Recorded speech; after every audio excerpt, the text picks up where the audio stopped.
Ends with a paragraph that says that marriage between a man and a woman is ordained of God, and that the family is central to the Creator's plan for the eternal destiny of His children. I think that's a really profound statement, and there's a lot to unpack there, and to kind of explain in the context in which it was intended. So let's I think I want to focus on that first element, marriage. This is the concept of marriage itself.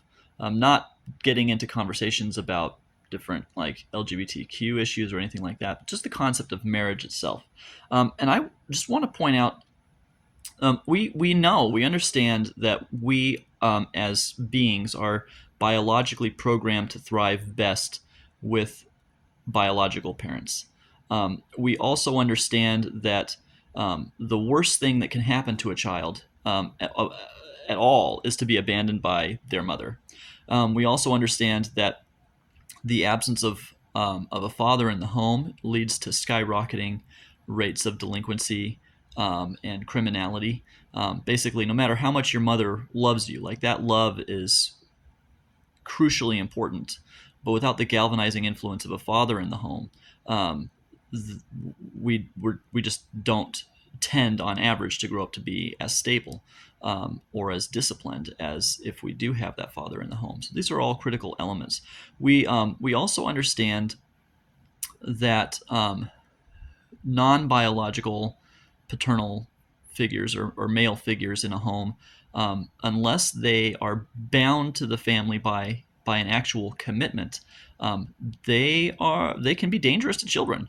If they are not committed, like if a man is not committed enough to a woman to marry her, he's not going to be committed enough to children that don't belong to him to leave them alone and treat them with body autonomy and like just respect in terms of not being sexually aggressive towards them or other things like that. And I'm talking about averages, right? We all know anecdotally that there are good guys out there and stuff, but marriage is crucial. Whatever the family configuration is, that commitment becomes crucially important in terms of the safety of the partners involved, and also the children involved on average. So that institution of marriage is absolutely indispensable from a social and sociological perspective.